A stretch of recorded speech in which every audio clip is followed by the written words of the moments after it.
जय सिया राम। महाराज दिलीप। इक्ष्वाकु वंश में महाराज दिलीप बड़े ही प्रसिद्ध राजर्षि हो गए हैं। वे बड़े भक्त धर्मात्मा और प्रजापालक राजा थे। चारों वर्ण उनके शासन से संतुष्ट थे। महाराज को सभी प्रकार के सुख थे, किंतु उनके कोई संतान नहीं थी। एक बार यह इसके लिए अपने कुलगुरु महर्षि वशिष्ठ जी के आश्रम पर गए और अपने आने का कारण बताकर उनसे उपाय पूछा। महर्षि वशिष्ठ ने दिव्य दृष्टि से सब बातें समझकर कहा, राजन, आप एक बार देवासुर संग्राम में गए थे। वहां से लौटकर जब आप आ रहे थे, तब रास्ते में आपको सुरनंदिनी कामधेनु मिली। आपके सामने होने पर भी आपकी दृष्टि उन पर नहीं पड़ी, इसलिए आपने उन्हें प्रणाम नहीं किया। कामधेनु ने इसे अभिनय समझकर आपको संतानहीनता का शाप दे दिया। उस समय आकाश गंगा बड़े जोरों से शब्द कर रही थी, इससे आपने उस शाप को सुना नहीं। अब इसका एक ही उपाय है कि किसी भी प्रकार उस गौ को आप प्रसन्न कीजिए। वह गौ तो अब यहाँ है नहीं, उसकी बछिया मेरे पास है। आप उसकी सेवा करें। भगवान ने चाहा तो आपका मनोरथ शीघ्र ही पूरा होगा। गुरु की आज्ञा सिरोधार्य कर महाराज अपनी महारानी के सहित गौ की सेवा में लग गए। वे प्रातः बड़े ही सवेरे उठकर गौ की बछिया को दूध पिलाते, ऋषि के हवन के लिए दूध दुहते और फिर गौ को लेकर जंगल में चले जाते। गौ जिधर भी जाती उसके पीछे पीछे चलते।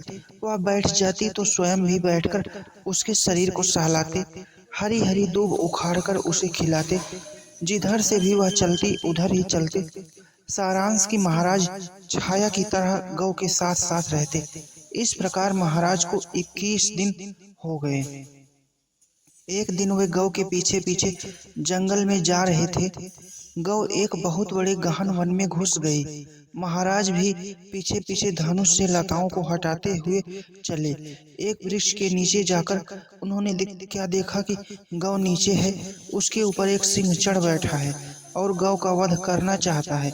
महाराज ने भाते से बाण निकालकर उस सिंह को मारना चाहा, किंतु उनका हाथ जहां का तहां जड़वत रह गया। अब वो क्या करते? उन्होंने अत्यंत दीनता से कहा, आप कोई सामान्य सिंह नहीं हैं, आप देवता हैं। इस गौ को छोड़ दीजिए, इसके बदले में आप मुझे जो भी आज्ञा दें मैं करने को तैयार हूँ। सिंह ने कहा, यह वृक्ष भगवती पार्वती जी को अत्यंत प्रिय है। मुझे शिव जी ने स्वयं अपनी इच्छा से उत्पन्न करके इसकी रक्षा में नियुक्त किया है। यहाँ जो भी आता है वही मेरा आहार है। यह गौ यहाँ आई है, इसे ही खाकर मैं पेट भरूंगा। इस विषय में आप कुछ भी नहीं कर सकते। महाराज ने कहा, सिंहराज, यह गौ मेरे गुरुदेव की है। मैं इसके बदले आपको सब कुछ देने को तैयार हूँ। आप मुझे खा लें और इसे छोड़ दें। सिंह ने बहुत समझाया कि आप महाराज हैं, प्रजा के प्राण हैं, गुरु को ऐसी लाखों गौवें देकर संतुष्ट कर सकते हैं, किंतु महाराज ने एक ना मानी। अंत में सिंह तैयार हो गया। महाराज जमीन पर पड़ गए। थोड़ी देर में उन्होंने देखा तो वहां ना सिंह था ना वृक्ष, केवल कामधेनु वहां खड़ी थी। उसने कहा, राजन, मैं आप पर बहुत प्रसन्न हूँ। यह सब मेरी माया थी।